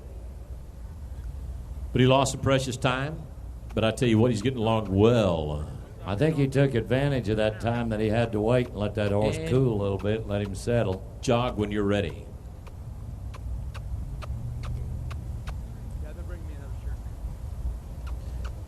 Nice little Western Pleasure kind of jog.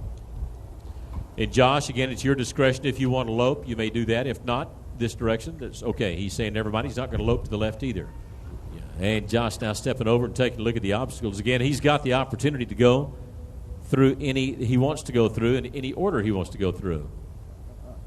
I like it when you walk up here and stand like this and tell me something.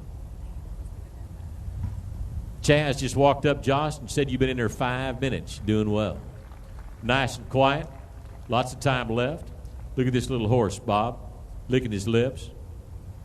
He's quiet, he's easy, putting his head down where it needs to be as he watches and goes across the obstacles.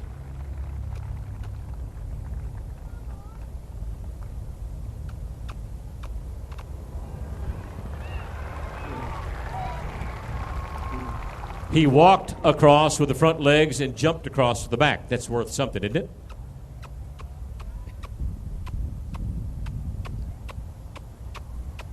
Take a look at the figure eight defined by the barrels, by the drums in the arena. If there's a colt out of the three that could buck somebody off, and you got to think about this stuff, it's my opinion, and opinions are like elbows. Everybody got a couple. If there's a horse in here that could buck as short couple as he is, I bet this colt be the one. That's why he's making a smart move. Don't put him in a position to make him want to hurt you or hurt himself.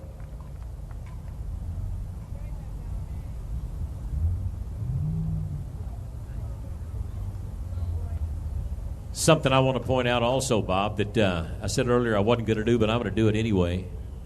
Josh Lyons, 26 years old. The other guys, well, they're twice that age. Is that right, Pat? I'm going to move away from Pat for a minute now. He's closer to it than he's not. Yes, sir. That's right. Stepping up now to swing a rope. Let's watch him.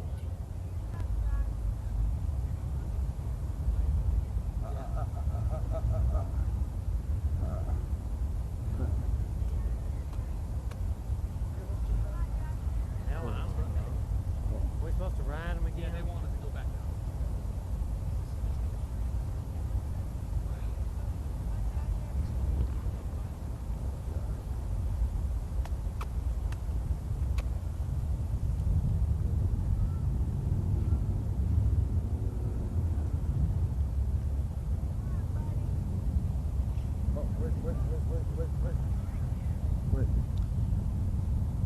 No limit on the number of loops these guys can throw.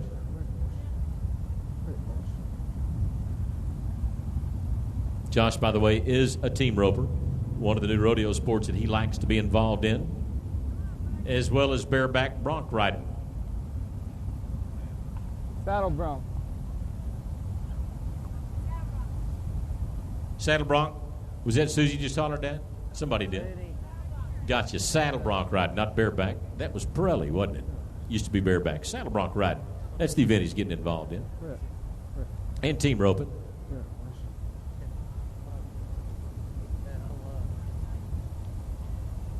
When you got a left hand full of rope and 2-year-old, your concentration might be boogered up just a little bit.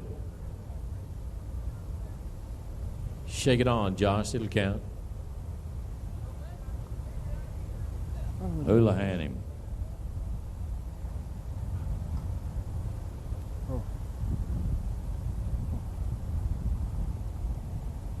Like trying to teach a 4-year-old kid how to bowl.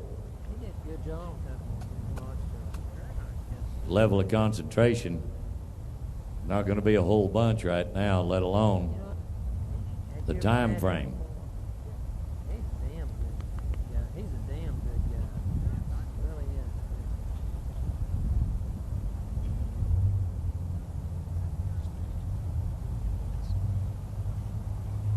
Josh, you've been in it for 10 minutes now. Still got plenty of time left. There you go. Good job, bud. He's caught now, kids.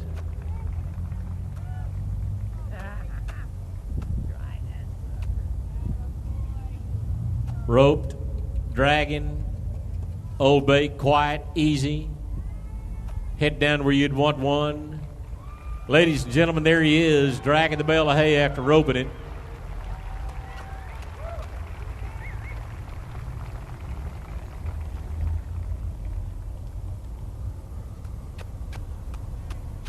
Hey, Josh, that horse is broke. Now he's going to jog with a bale of hay, too. Yes, sirree. Look at the horse. Look at his expression. Look how quiet he is. Yes, sirree. Ladies and gentlemen, there is Mr. Josh Lyons. That's the rail work. That's the obstacle course. Got the freestyle. If you want to do something now, he's going to look around and, well, see what he wants to do. Want to take any clothes off, anything? Oh, Josh, please don't. All right, side pass him. Got a side pass, he said. Stepped up here and said, I'll just side pass him for you. He's going to turn him a little bit right now. Get him to understand it. What he wants him to do is go sideways. He'll get that done here shortly.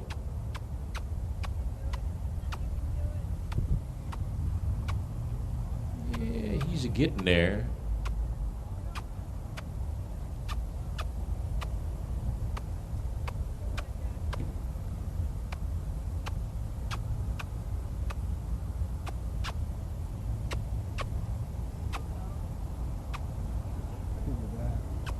You know, Bob, most people that teach a horse to sit do it by laying the horse down, then having the horse sit up. Sits like a dog. Josh was telling me last night at dinner that you can actually have one just from standing up, sit down. He told me how he did it. Pretty interesting. Josh can do a lot of things. He's done a great job. An unusual I believe anything movement. you tell me right now. After watching Josh work, you bet. I'm pretty impressed. Yes, sir.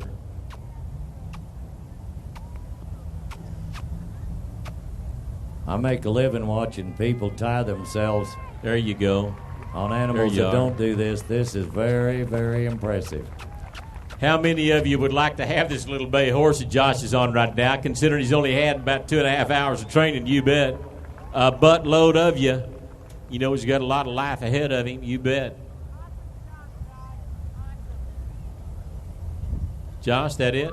Nice Ladies work, and gentlemen, buddy. there is Josh Lyons from Parachute, Colorado.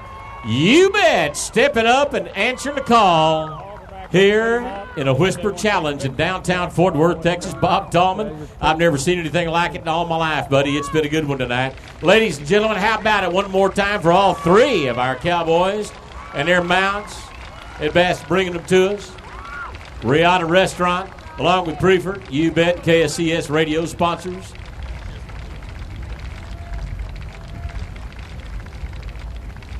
But I'll tell you what, talking with the judges, ladies and gentlemen, they have all said, in fact, I've got the results in front of me now. They've all said that it was tough. They had different things to look at. Each trainer doing things a little bit differently. The horses a little bit different. We've got a winner in front of us right now. It's what you've been waiting for all this evening. Pat had a tough horse. Craig had a tough horse. But ladies and gentlemen, say congratulations to your champion with another tough horse, Mr. Josh Lyons.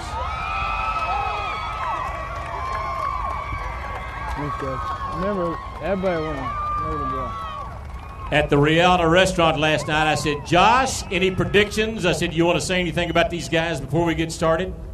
How'd it come out, Josh? Well, like I say, it was a good time, a great time, and we're all winners. Everybody broke a horse, and comes down luck of the draw, and you got tough horses. You know, I've had horses that took me a day to get on, and it just happened I got a horse, he started off a little rough and came along really nice. Craig's horse started off easy and then got a lot harder. You know, and Pat just kind of stayed consistently hard.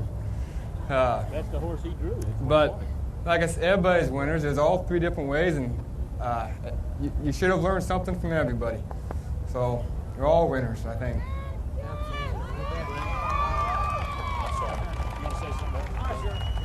Hey, here's Craig Cameron. Congratulations to Josh. He's a great guy. I've been visiting with him all afternoon, and just an exceptional horseman. He has a lot to say and a lot to offer, and I think his future is really bright, so I'm really happy for him. And again, just appreciate being a part of this. I want to thank Pat. I want to thank Josh. I want to thank all the guys involved, Riata, Preeford, and the KSCS radio station. Hey, thank you guys for being here, too. It's been a pleasure. Congratulations, Josh. Great job. Your dad can be very proud of you. Everybody's proud of you. Well, you know as good as I do, the guy that beats and abuses his horse the best is going to win.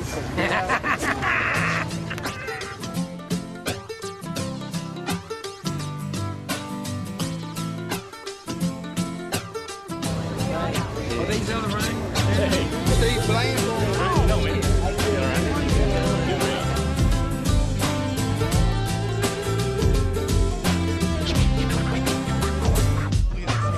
Looking right at us. If you like it, then something must be wrong with you. A little to the left, more than you should be. You can't help it. You can't change your disposition. Hi, Mom. Okay.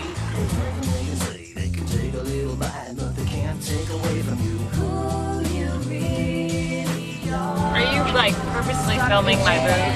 Oh, no. Everybody's living, and everybody's dying, and everybody's a winner. I guess I'm just a sentimental sinner, and everybody hurts, and everybody comes to a conclusion. I'm just a sentimental sinner. Suck in my gut, a little clothes don't fit like they used to. Well, that's okay. I'm just a little bit wiser. Got a smile on my face, a place to lay down. A lady that'll love me till the end comes around. She says, see who you really are. Oh, everybody's living, and everybody's dying, and everybody's a winner.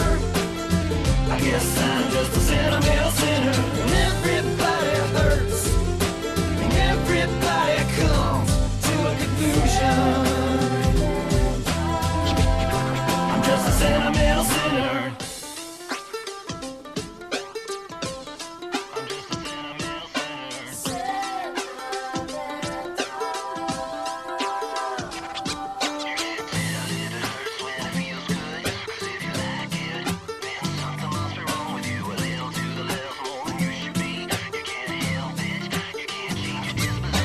Everybody's living, and everybody's dying, and everybody's a winner. I guess I'm just a sentimental sinner, and everybody hurts, and everybody comes to a conclusion. I'm just a sentimental sinner, and everybody's living, and everybody's dying, and everybody's a winner.